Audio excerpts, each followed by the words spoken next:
You should be publishing your content in volume and get a breadth and depth of coverage on your site. Here's why.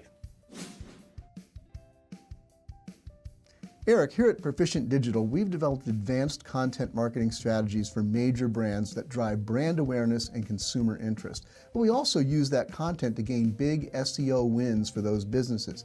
Now, a question I hear a lot about that is, does it matter how frequently a company publishes content, at least for SEO purposes?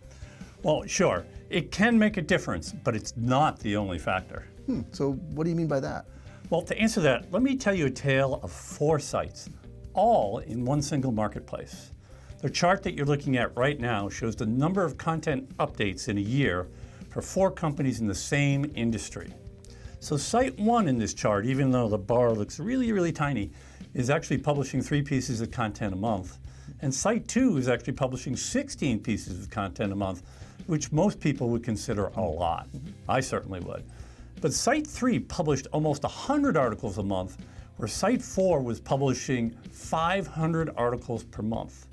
Now, let's look at the next chart. This is a Searchmetrics search visibility chart over the past 2 years. And the green line is the brand that published 5 times more than the others, the biggest volume brand. And it started out at last place, in fact, really at site launch 2 years ago. And then by August 2018, had established itself as the dominant player in the market.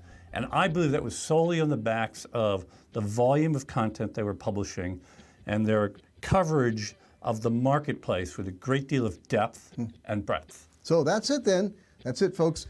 The magic secret to SEO, out-publish your competitors. We'll see you next. Not so fast. Let me tell you the rest of the story.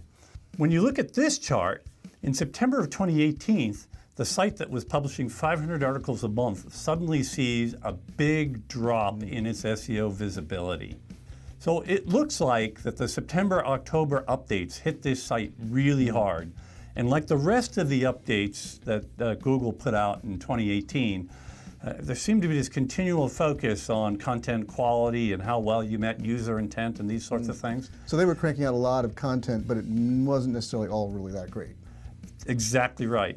So I think what we see here is the volume of content, they rode that wave up, but because it wasn't good enough quality content, they kind of took the hit in the September-October updates as Google continued to adjust their algorithms. So I think it's really important to understand that, hey, volume is great, content breadth and depth is great, but it better be good stuff. Gotcha. So what lesson can we take away from all this? Well, I think you have to have a lot of content on your site and really think about covering your market area in breadth and depth if your goal is to have a strong role in the SEO results for Google.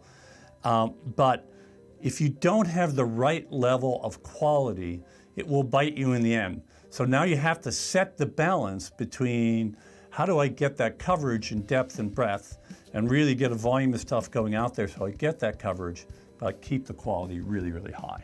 Thanks, Eric. That's great, great advice. And hey, listen, if you really enjoyed this video, there's a lot more. Over 200 episodes of Here's Why for you to explore. Check us out on our YouTube channel. The links are in the notes here. And please subscribe so you get notified every week for a new Here's Why. We'll see you next time.